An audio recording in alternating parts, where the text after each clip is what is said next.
ke channel YouTube aku, Rindu. Buat kalian baru, hai, perkenalkan nama aku Rindu. Aku pemilik channel ini. Channel ini tuh berkisah tentang sejarah, legenda. Nah, kalau untuk kalian yang udah langganan di sini, hai, selamat datang kembali. Nah, jadi kita masuk ke segmen baru dari channel YouTube aku. Udah aku sering singgung dari beberapa minggu yang lalu, yaitu legenda tentang suatu wilayah. Jadi ini adalah segmen terbaru di channel YouTube aku. Semoga kalian suka. Tayangnya pun tetap seminggu sekali, berselingan dengan yang biografi yang biasa tayang di channel YouTube aku. Jadi biar kalian nggak bosen dengan apa yang selalu tayang di channel YouTube aku. Jadi semoga kalian enjoy. Kalau kalian penasaran dengan video apa yang akan aku bawakan, keep on watching. Oke, hari ini kita masuk ke segmennya ya. Segmen ceritanya adalah sepasang naga dan bayi. Jadi cerita ini tuh ada di daerah Aceh. Oke guys, siapa di sini yang tidak tahu kota Tapakluan, Kabupaten Aceh Utara, yang merupakan kota yang memiliki luas sekitar 92,68 km. Kota ini merupakan surga bagi para wisatawan yang memiliki sejarah yang luar biasa. Kalian ada yang tahu? Komen di bawah. Kalau misalnya kita kan masih bahas tentang Aceh nih. Nah, kalau misalnya ada legenda-legenda keren lagi, kalian boleh komen di bawah ada apa lagi ya. Nah, next. Kota Tapak Tuan ini sering disebut sebagai kota naga. Kenapa? Karena ada sebuah legenda yang berkembang di kota tersebut, terutama di masyarakat, yaitu tentang legenda Putri Naga dan Tuan Tapak. Legenda ini tuh mengisahkan tentang 2 ekor naga yang diusir dari negara Tiongkok karena mereka tidak memiliki keturunan.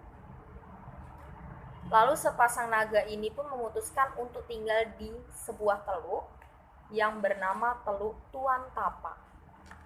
Oke, kita berganti lagi ya, itu apa namanya posisinya karena tadi kurang pas. Jadi pada suatu hari nih, mereka tuh nggak sengaja untuk pergi mungkin mencari makanan gitu ya. Mereka menemukan sebuah bayi mengapung di tengah lautan. Jadi kan kayak mungkin mereka heran kayak, wow, ada bayi nih di sini, bayi siapa itu? Nah, lalu mereka membawa dan membesarkan anak itu sebagai anak kandung mereka sendiri. Setelah putri itu tumbuh dewasa, ada sebuah kapal dari kerajaan Asranaloka, India. Ternyata raja dari kerajaan Asranaloka ini juga kehilangan seorang anak pada saat anaknya itu masih kecil. Makanya dia mencari lagi keberadaan putrinya setelah belasan tahun hilang. Saat ia melihat putri yang dibesarkan sama 2 naga itu tadi, dia ini punya keyakinan bahwa oh iya, ini tuh anak aku, ini pasti anak aku gitu. Jadi dia ini hendak untuk meminta putrinya kepada 2 naga yang sudah membesarkan si putri itu tadi. Tapi naga itu menolak. Kenapa? Mungkin karena juga sebagai seorang tua angkat, mereka mungkin juga sudah mencintai dan menganggap putri itu sebagai anaknya sendiri ya. Walaupun orang tua angkat mungkin mereka nggak rela ya putrinya itu diambil, walaupun itu dengan orang tuanya sendiri. Jadi terjadi sebuah perkelahian hebat antara raja dan kedua naga itu tadi untuk memperebutkan sang tuan putri. Nah, pertempuran ini itu tuh mengganggu pertapaan dari Tuan Tapa. Jadi Tuan Tapa itu lagi bertapa dan dia terusik dengan pertengkaran. Wah, hebat sekali ini pertengkarannya karena sampai membangunkan orang bertapa. Kita sama-sama tahu bahwa kalau orang bertapa itu kan nggak boleh diganggu ya. Lalu saat ia melihat pertapaan tersebut, Tuan Tapa ini berusaha untuk melerai mereka ya, nggak usah berantem lah gitu kan. Lagian kan si putrinya itu juga sudah bertemu dengan orang tuanya, tapi karena naga itu tadi yang mungkin sudah terlalu sayang dengan si putri, jadi dia nggak ingin berpisah dengan si tuan putri.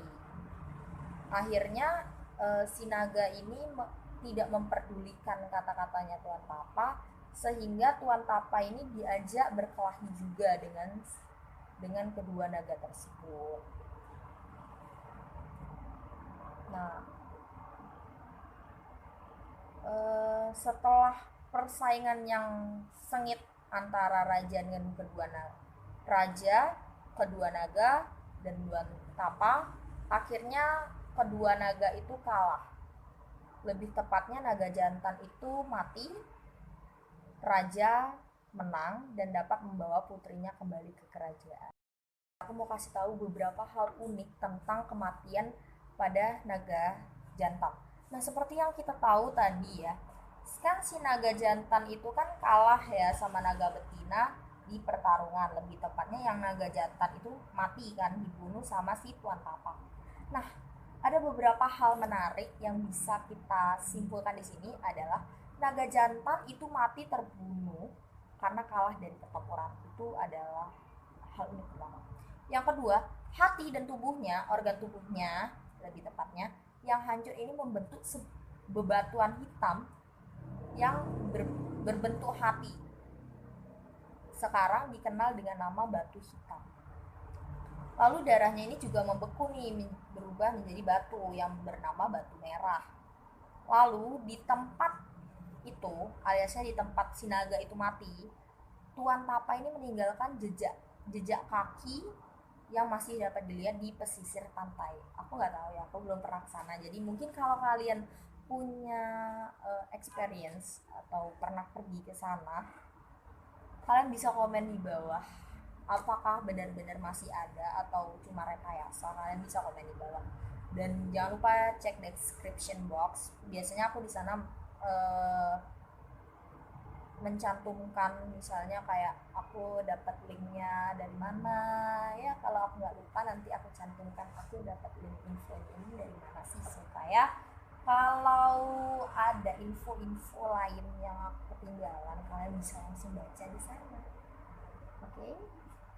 Lalu tongkat dan sorban yang dipakai oleh Tuan Tapa ini berubah menjadi sebuah batu hitam yang letaknya hanya berjarak beberapa ratus meter dari jejak kakinya. Karena suaminya itu mati ya, yang naga betina itu marah besar ya, iyalah suaminya mati, anak angkatnya ya diambil sama orang tuanya secara paksa karena pertikaian itu tadi. Ya apa nggak sedih ya kan si naga itu. Nah, jadi karena dia marah dan dia merasa kecewa, ia membagi pulau menjadi dua yang diberi nama Pulau Dua. Nah, bagian pecahan pulau yang terbesar itu karena si naga itu mengamuk, dia pulau itu menjadi sasarannya dan dibelah lagi menjadi 99 pulau kecil. Kumpulan dari pulau itu dinamakan Pulau Banyak. Letaknya ada di Kabupaten Aceh Singkil.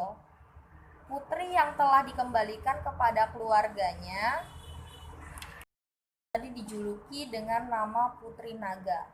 Dia dan keluarganya menetap di pesisir pantai dan tidak kembali lagi ke daerah asalnya. Putri Naga dan keluarga kerajaan tersebut diyakini sebagai asal-usul masyarakat Tuan Tapa. Setelah kejadian itu, Tuan Tapa pun jatuh sakit. Dia meninggal pada Ramadan tahun 4 Hijriah.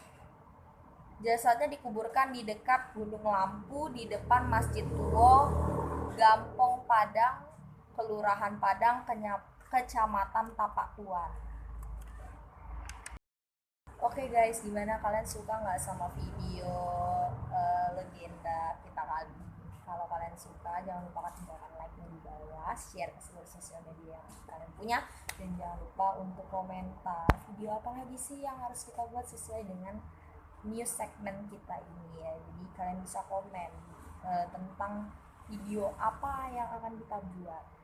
Lalu jangan lupa untuk kalian yang baru untuk tekan tombol subscribe-nya di bawah dan bunyi lonceng notifikasinya supaya kalian gak ketinggalan video baru aku.